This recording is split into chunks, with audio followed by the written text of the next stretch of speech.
And welcome back. This is the X Zone. I am Rob McConnell, and we're coming to you from our broadcast center and studios in Hamilton, Ontario, Canada.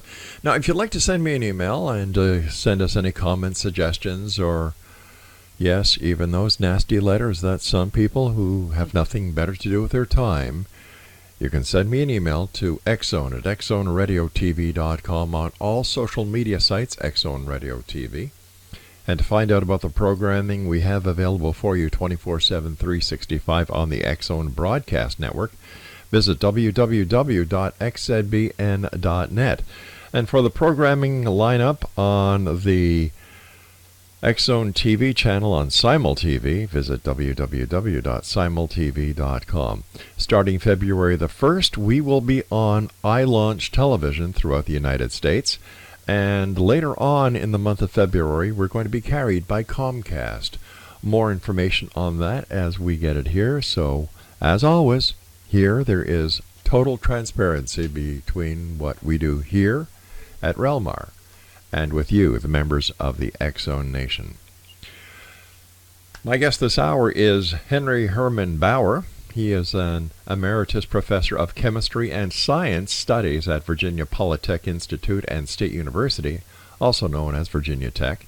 He is the author of several books and articles on fringe science, arguing in favor of the existence of the Loch Ness Monster and against Immanuel Velikovsky, and is an AIDS denialist. Following his retirement in 1999, he was editor-in-chief of the Journal of Scientific Exploration, a fringe science publication, and Henry also served as Dean of the College of Arts and Sciences, at Virginia Tech, generating controversy by criticizing affirmative action. His website, www.henrybauer.homestead.com. And Henry, welcome to the X Zone. Thank you. Glad to be here. Tell me about the Loch Ness Monster. I got interested in that more than 50 years ago when by chance I picked up a book called Loch Ness Monster by Tim Dinsdale, and this was around 1960. And I remember that at that time I was fully aware that the Loch Ness Monster was a myth and a tourist trap. And so I had a sort of mental sneer as I picked up this book. I used to browse in the library, my home library then, our local library had a bin where people brought books back and just dumped them in there.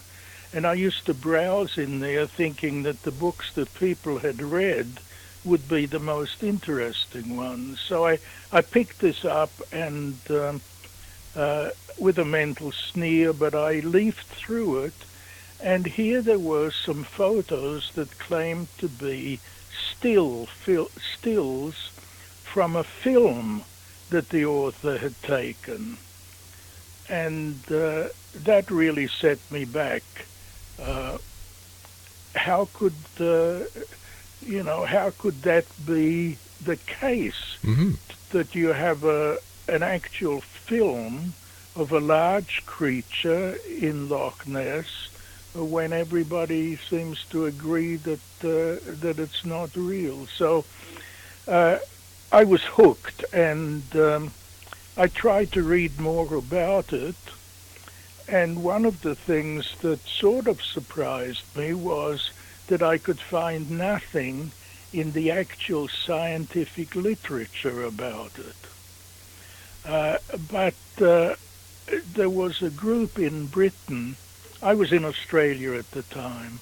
There was a group in Britain that was called the Loch Ness Investigation Bureau, and I joined them. They sent out newsletters, and so for about a dozen years, I was being kept abreast of what these Nessie hunters were doing.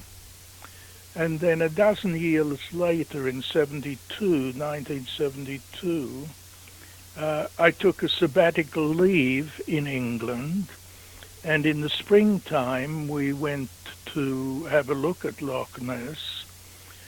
And it happened that Tim Dinsdale, who had written that original book that I'd read, happened to be there at the same time, and I introduced myself to him. And years later, when I was at the University of Kentucky, in Lexington, Kentucky, in the United States, I arranged some lecture tours for Tim.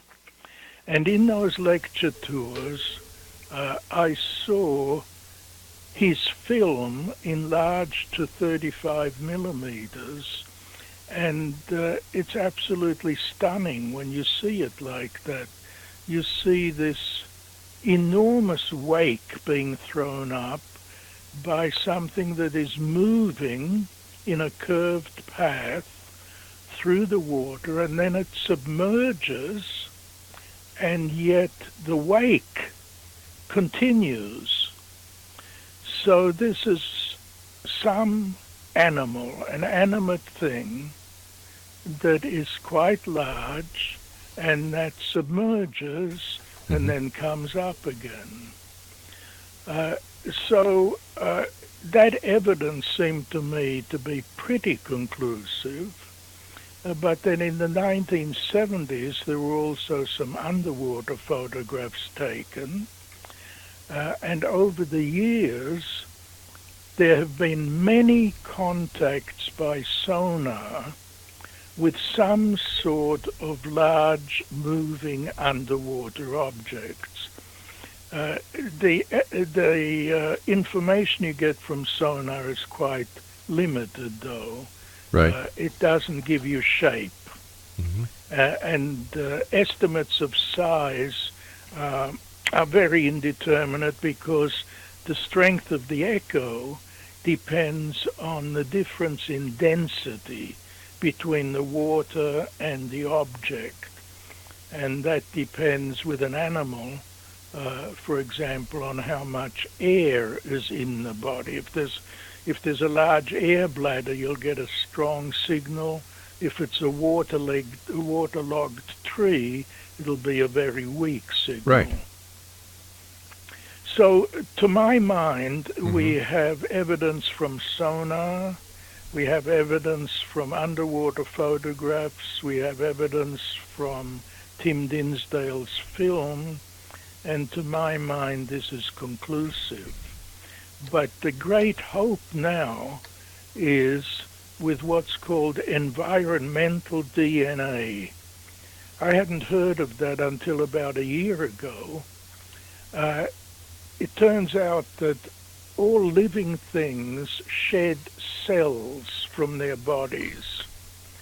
And environmental DNA studies consist of filtering snow, rain, seawater, and collecting those cells and then analyzing the DNA in them. Professor Gemmell, who is at the University of Auckland in New Zealand, says that he has shown that he can sample the waters of Auckland Bay, and by filtering out the cells and analyzing their DNA, he can identify all of the species of fish that are known to be in Auckland Bay. And last year in June, he came to Loch Ness and he took samples, I think several hundred samples at different depths and locations. And he has said that by sometime early this year, 2019, he expects to have the results of the analysis of the DNA.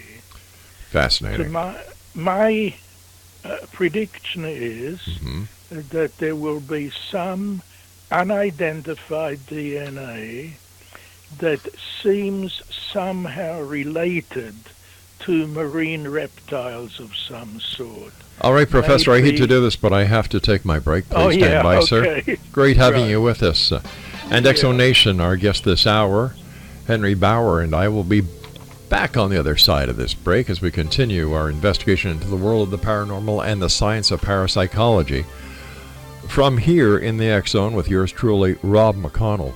Now, Henry is the author of a fascinating book entitled Science is Not What You Think, and we'll find out more about this when we return on the other side of this break. Don't go away.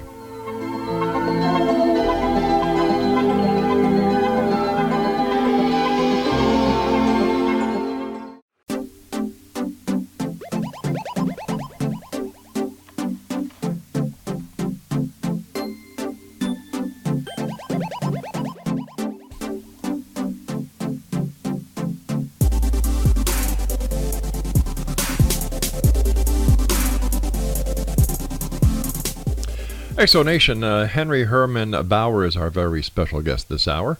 And he's got a book that we're going to be talking about in a few minutes entitled Science is Not What You Think. And his website is henryhbauer.homestead.com. Now, Henry, before we went to the commercial break, we were talking about Loch Ness and how this other scientist from Australia has developed system that will be able to read the DNA that is in the loch water, and he's taken several hundred samples of the loch at different places. So please continue, sir. Right. It seems sort of like magic to me, but apparently these sort of environmental DNA studies are used for a number of things. For example, in Canada, apparently they track how lynxes move around by sampling the snow for the lynx DNA. Interesting. Yeah, at any rate, my prediction is that when the results from Loch Ness are announced, part of that will be that there is some DNA from an unidentified species that seems to be closely related to marine reptiles, possibly something like leatherback turtles. And, the most popular view of what Nessie is a plesiosaur. Yes. Creatures that have been extinct for tens of millions of years. But in the evolutionary tree, the plesiosaurs are in the same general lineage as turtles and snakes. And leatherback turtles have actually been seen around Scotland in the oceans there. So at least we know that those critters can stand the temperatures there.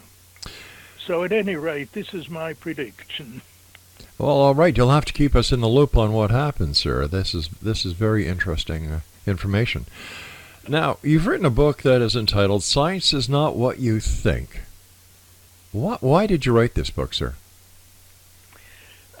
Because I've become very, very frustrated by the degree to which people more or less automatically accept whatever official pronouncements are made about science. And the problem is that on at least two issues, I believe those pronouncements are wrong on really major issues of importance to lots of people, namely HIV/AIDS and human-caused climate change. The problem is that science has developed such a splendid reputation for the advances that it made over the last couple of 100 years that it seems inconceivable to most people that official pronouncements about science could be wrong about anything as major as climate change or HIV/AIDS. So, people don't really try to look at the evidence for themselves. So the aim of my book is to give a realistic picture of what science really is, namely a human activity. People do science, and consequently it's also fallible.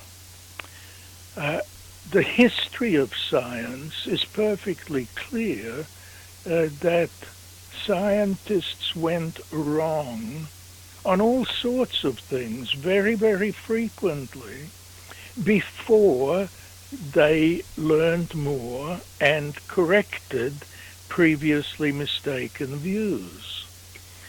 But people are not aware of this generality of science having been wrong. For example, many people have heard of Thomas Kuhn, who wrote about scientific revolutions. And they interpret this as scientific revolutions were tremendous advances, jumps forward in science. But the thing is, they were revolutionary because they overturned wrong ideas that had been the official scientific view before that. So that is one of the things that I hope people will gather from the book, that it's a human activity, it's fallible. The history of science is the history of all sorts of tentative trial and error things until better views were arrived at. Yeah, sorry. No, I was just going to ask you, sir, about your opinion on HIV/AIDS. Yeah, I turned from chemistry to science studies because I wanted to understand how science really works, and I'd been stimulated by Nessie and science not having anything to say about it.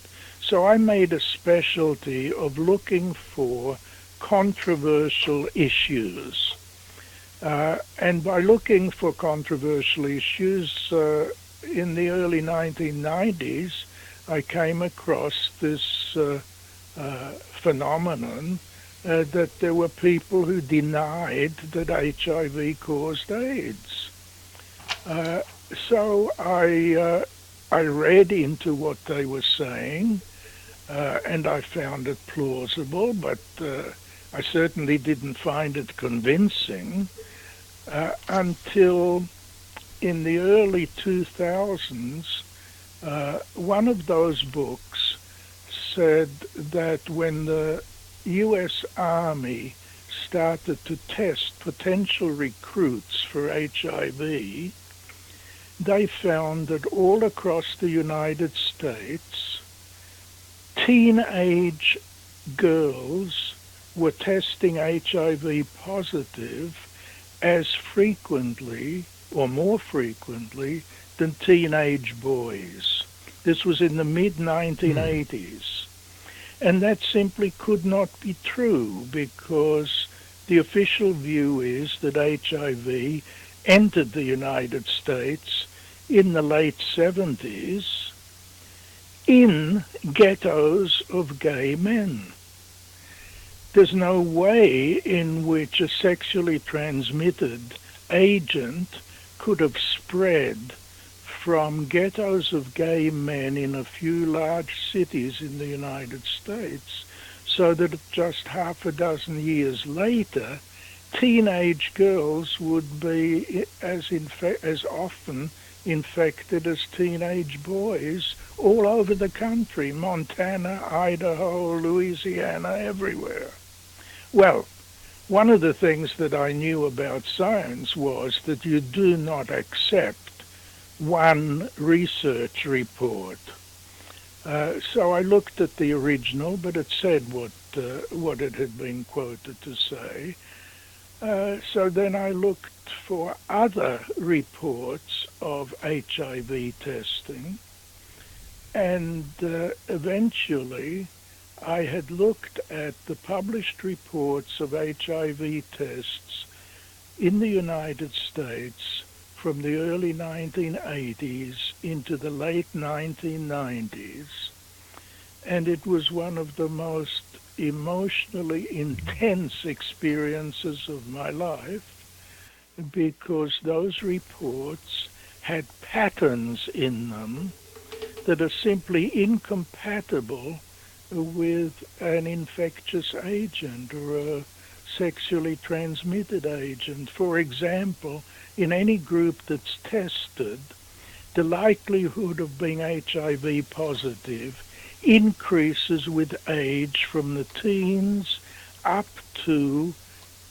early middle age, the late 30s, early 40s, and then declines again. Any group that you test has that. Every group that you test has racial disparities. People of African ancestry will test HIV positive much more often than others.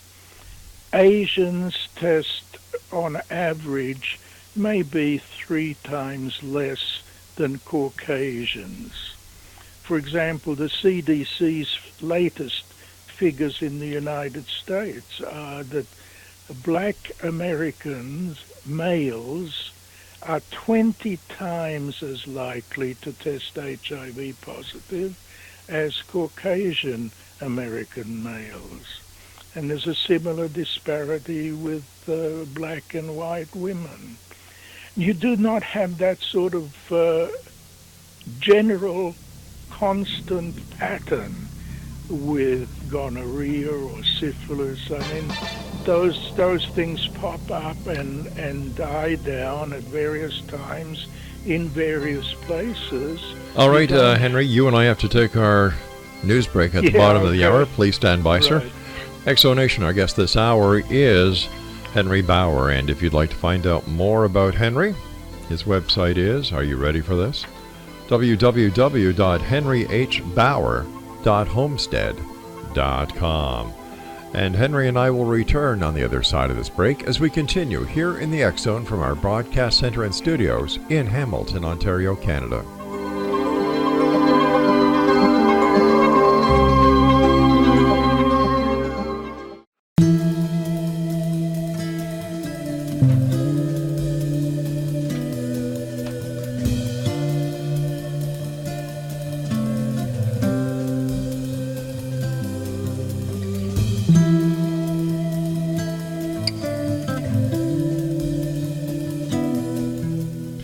Exonation, Henry H. BAUER is our special guest. His website is www.henryhbauer.homestead.com. And we're talking to Henry about his book that is entitled Science is Not What You Think. Henry, so why all the misinformation about AIDS and HIV? Well, the history of the thing is that there was this finding that gay men, it seemed largely gay men, were coming up in New York and San Francisco and LA in the early 1980s with these diseases, ailments called opportunistic infections that are normally found or had in the past been found only with people who had damaged immune systems. And for a number of years, the question was whether this seemed to be a lifestyle problem or whether it was a new infectious agent of some sort.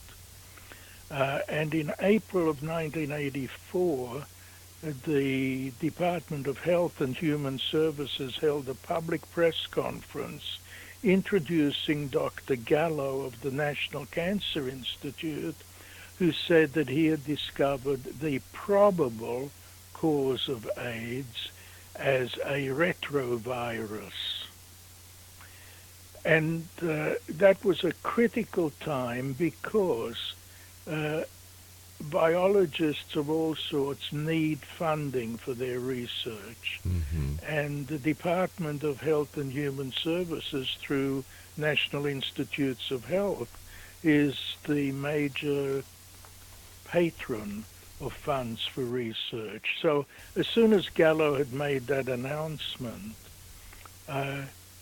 people rushed in to ask for research money in order to investigate this new infectious agent. The thing is that the original data were mistaken.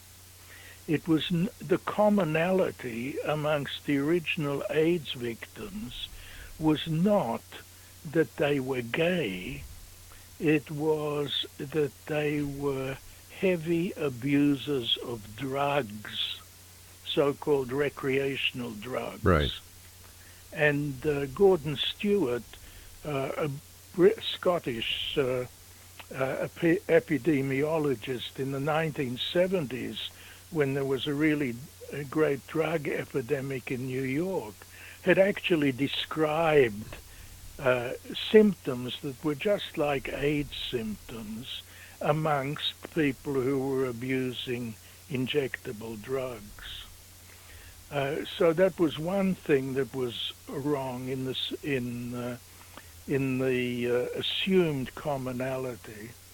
And John Lauritsen, who is a gay man and worked as a survey research analyst, was, I think, the first person to point out that if the CDC had classified the early AIDS people not by whether they were gay or not, but by whether they abused drugs or not, they would have found that as the commonality. Another thing that was wrong about what is generally said about the early AIDS victims, you'll read commonly that the early AIDS victims were young, previously healthy gay men. Right. Many years later, Michelle Cochran did a PhD thesis in which she went back to the original medical records in the hospitals out there, and she found that this was really not the case, that the average age of those early AIDS cases was mid to late 30s, and that they had not been previously healthy. They seemed to be otherwise healthy when they approached physicians because of the symptoms they were having. But they all had long histories of many previous venereal infections and antibiotic treatments, both of which tend to harm the immune system. So it seems to me that the evidence is fairly clear that what had happened was that in the early or mid-1970s, there was the Stonewall riots in New York, which were the beginning of gay liberation. And a small proportion of gay men just went wild after that, and what's called the fast lane lifestyle of partying, promiscuous sex, and lots of recreational drugs. Something that has been described, for example, by Larry Kramer, who is also a gay man. Larry wrote a book called Faggots, a novel, but in which he described this non-stop partying, and Larry Kramer himself was sort of ostracized by the gay community because he was criticizing them for concentrating on this sort of behavior instead of enjoying the relative freedom that was coming with less social repression of homosexuality. Another place that describes this original mad lifestyle is a documentary film called When Ocean Meets Sky, and you can locate its website by Googling that, and it describes how Fire Island was a place where people largely from New York would go and party madly with things like near the entrance of a dance hall there would be a bowl of antibiotics for people to take as prophylactic against the sexual infections that they expected to contract during the partying there. The thing is that antibiotics and other infections are damaging to the immune system. Another critical point is that most people are aware that the early AIDS victims had sort of iconic symptoms of purple patches on the skin, which were called Kaposi's sarcoma. But it turns out that those purple patches were not the result of a cancer, but a result of sniffing nitrite drugs. Amyl nitrite, a drug that was popularly called poppers. It was available in sealed glass vials, and you would crack them open and there would be a pop, hence the name poppers. And when you sniff that, it eases the blood vessels and apparently makes anal intercourse less painful and the intercourse generally more pleasurable. And again, John Lauritsen and other authors pointed out that this disease of the arteries could come from the abuse of the nitrite poppers, and enough people accepted that view that these purple patches, which were iconic of AIDS in the first years, are no longer iconic of AIDS.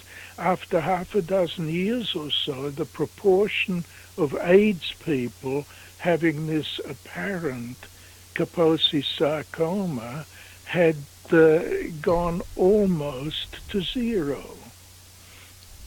So the epidemiology of HIV tests is not like that of an infectious disease. The early AIDS patients were not primarily gay men. They were primarily abusers of so-called recreational drugs. And a disease supposedly iconic of AIDS has almost disappeared within half a dozen years. And, all right, Doc. Yeah. All right, I've got to take my final break here, Henry. Please stand by. Exonation, our guest this hour is Henry H. Bauer, and he's the author of Science is Not What You Think, and his website is www.henryhbauer.homestead.com. And we'll be back on the other side of this break as we wrap up this hour here in the X Zone from our broadcast center and studios in Hamilton, Ontario, Canada. I'll be back. Don't go away.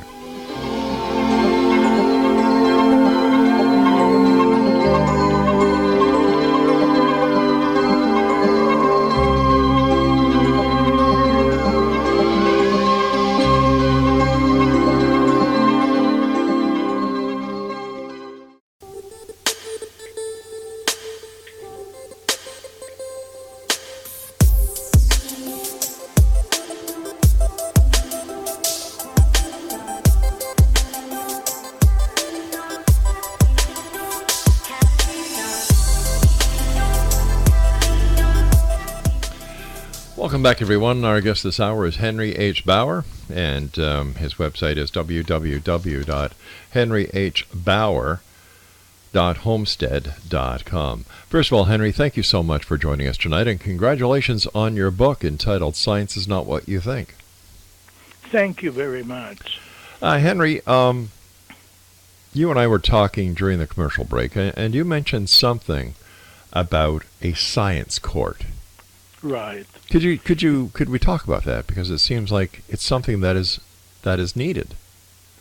Very badly needed, because most people, including most pundits and most of the media, are unaware that there are highly qualified experts and strong evidence questioning human-caused climate change, HIV is the cause of AIDS, and a number of things in medicine.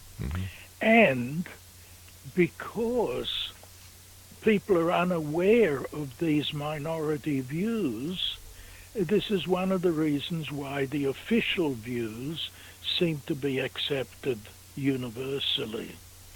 Well, about 70 years ago, just after World War II, there was controversy about whether nuclear power, nuclear reactors, could be safely used to generate power for civilian purposes rather than as atom bombs. And there were experts on both sides arguing technicalities. And at that time, one of the engineers involved, Arthur Kantrowitz, suggested that what policymakers really needed was some sort of something like a court that would hear opposing expert arguments and offer policymakers their best judgment on the likelihood of the views expressed by the opposing sides. Nowadays, such a court, such an institution, would be valuable to make the proponents and the dissenters exchange their arguments in public. At the moment, you would be hard put to find anybody who is meeting the arguments that the HIV/AIDS so-called denialists are putting forward. The mainstream people simply ignore them. The same thing with human-caused climate change. There are eminently qualified experts who keep pointing out that the evidence is simply not there that carbon dioxide is the primary cause of global warming and climate change. But you'd be hard put to find anywhere in the media or in the public discourse a recognition that there is this qualified evidence-based dissent from those views.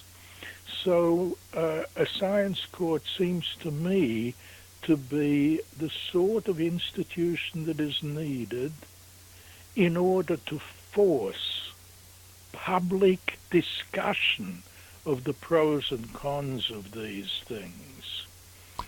Why do you think this hasn't been done in the past? Well, science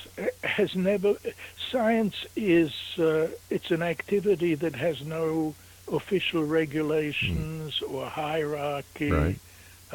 That's one of its strengths, of course, that it has grown through the activity of individual scientists who have cooperated with one another and argued about things.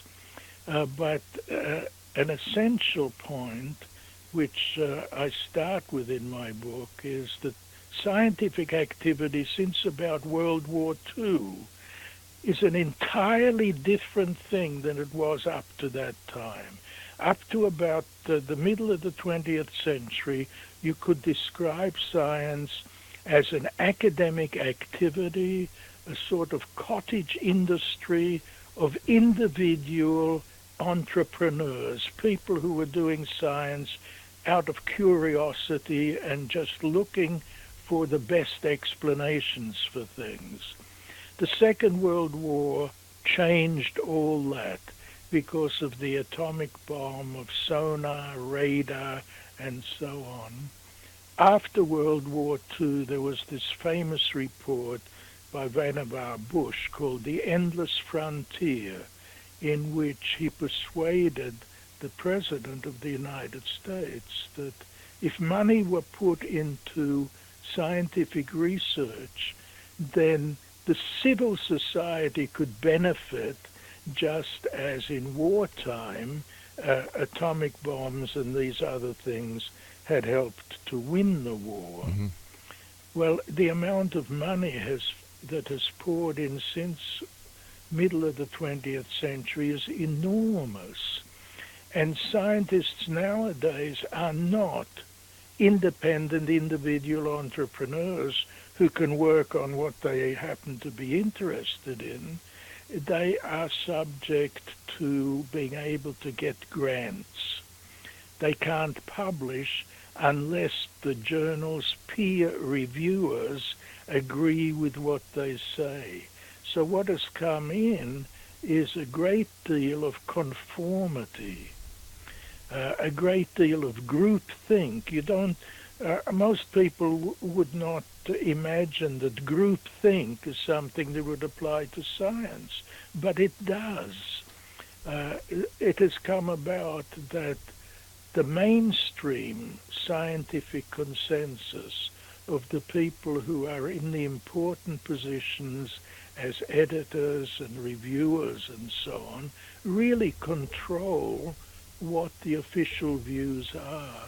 And people who dissent from those views run the risk of essentially losing their careers.